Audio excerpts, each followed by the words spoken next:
तो दोस्तों डूबते हुए पाकिस्तान जो कि पूरी तरह से लगभग डिफॉल्ट हो चुका है, उसके साथ एक नई डील की है चाइना द्वारा और इस डील की वैल्यू बताई जा रही है 4.5 बिलियन डॉलर्स, जिसके तहत एक 1200 मेगावाट का न्यूक्लियर पावर प्लांट चाइना बनाकर देगा पाकिस्तान को, जो बनने जा रहा है पाकिस्तान के पंजाब प्रोविंस में, जहां पर पहले से चश्मा न्यूक्लियर कॉम्प्लेक्स बना हुआ है। यानी पाकिस्तान के पास कुछ और न्यूक्लियर पावर प्लांट्स पहले मौजूद हैं जो कि पंजाब प्रोविंस में स्थित है और इसे चश्मा न्यूक्लियर कॉम्प्लेक्स के नाम से जाना जाता है, जिसमें 4 न्यूक्लियर रिएक्टर पहले से ही ऑपरेशनल हैं और इनकी क्षमता बताई जाती है 325 मेगावाट हर एक न्यूक्लियर रिएक्टर की। अब पाकिस्तान और चाइना के बीच में ये डील तो तय हो गई, लेकिन ये डील कई सारे कानूनों को वायलेट करती है और न केवल वायलेट करती है बल्कि ये खतरे के तौर पर भी देखी जा सकती है भारत के लिए और भारत के साथ साथ दुनिया भर के लिए। लेकिन दोस्तों ये जो गलत डील हुई है, जिसमें कई सारे कानूनों को ताक पर रख के ये डील की गई है, आगे मैं आपको बताऊंगा कि किस तरह से कानूनों का वायलेशन हुआ है, लेकिन ये एक बहुत बड़ा अवसर देती है भारत को। जी हाँ,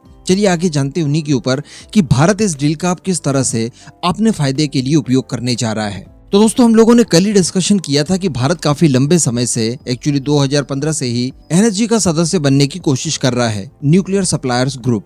और इस ग्रुप में टोटल 48 देश शामिल हैं, जिसमें एक चाइना भी है। तो चाइना को छोड़कर बाकी 47 देश भारत को इसकी स्वीकृति दे चुके हैं। केवल चाइना ने बीच में वीटो लगाकर रखा है, जिस वजह से भारत की सदस्यता सुनिश्चित नहीं हो पाती है। भारत कई बार इसके अंदर आवेदन कर चुका है, लेकिन हर बार चाइना बीच में अपनी टांग अड़ा देता है और चाइना का ये मानना है कि भारत पहले एनपीटी को साइन करे, न्यूक्लियर प्रसार संधि को, उसके बाद एनएसजी का सदस्य भारत बन सकता है। अब अगर न्यूक्लियर प्रसार संधि को भारत हस्ताक्षर कर देता है तो इसमें क्या क्या प्रॉब्लम्स होगी, ये हमने कल की वीडियो में जाना था, काफी डिटेल में बताया था। जिन्हें नहीं पता है वो उस वीडियो को देख सकते हैं। लेकिन दोस्तों पाकिस्तान को अगर 1200 मेगावाट तक का न्यूक्लियर रिएक्टर बनाकर दे रहा है चाइना, तो डेफिनेटली ये कानूनों का वायलेशन है, क्योंकि एक एनएसजी का सदस्य दूसरे एनएसजी सदस्य के देश में बड़ी आसानी से इस तरह के न्यूक्लियर पावर प्लांट को स्थापित कर सकता है। लेकिन पाकिस्तान की बात की जाए तो वो भी भारत की तरह एनएसजी का सदस्य नहीं है और ना ही उसने एनपीटी साइन किया है भारत की तरह। तो फिर भला चाइना किस तरह से पाकिस्तान के अंदर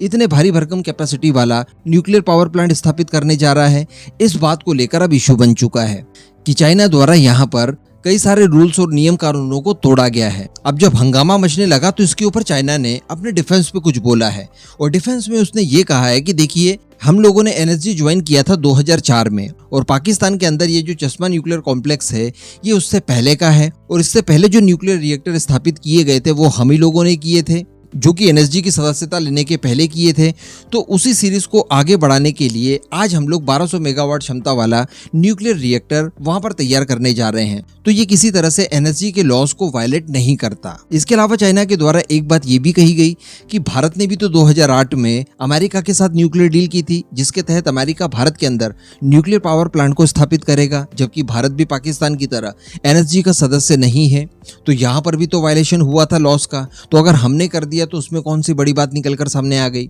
लेकिन दोस्तों इसका भी काउंटर जवाब है। एक्चुअली जब भारत और अमेरिका के बीच में न्यूक्लियर पावर प्लांट को लेकर डील हुई थी, उस दौरान भारत और अमेरिका द्वारा सारे प्रोटोकॉल्स का पालन किया गया था और एनएसजी में इसको लेकर आवेदन दिया गया था। जब एनएसजी संस्था की तरफ से सारे वेवर्स भारत के पक्ष में मिले, उसके बाद ही अमेरिका द्वारा भारत के साथ ये डील की गई और इसी के साथ साथ इस डील को लेकर आईएईए द्वारा जो भी प्रोटोकॉल्स तय किए गए हैं उसका पूरी तरह से भारत ने पालन किया था। किसी भी रूल का बीच में वायलेशन नहीं हुआ था, जबकि जिन प्रोटोकॉल्स का पालन भारत ने किया था उनमें से किसी भी प्रोटोकॉल का पालन चाइना और पाकिस्तान द्वारा नहीं किया जा रहा है। तो अल्टीमेटली चाइना ने ये डील करके पाकिस्तान की जो भी मदद करनी चाहिए वो तो कर दी, क्योंकि डेफिनेटली इतनी बड़ी डील और इतना खर्च करके चाइना पाकिस्तान के अंदर न्यूक्लियर पावर प्लांट भला क्यों लगा रहा है? पाकिस्तान से चाइना को भला मिल भी क्या सकता है? डेफिनेटली इसके पीछे न्यूक्लियर वेपन्स की संख्या बढ़ाने का ही मकसद है इनका, जो कि भारत के साथ साथ पूरी दुनिया के लिए खतरनाक हो सकता है। लेकिन अब इस बात का फायदा भारत उठाएगा और बताया जा रहा है कि भारत इस डील को लेकर अब दुनिया भर के अंदर मुद्दा उठाएगा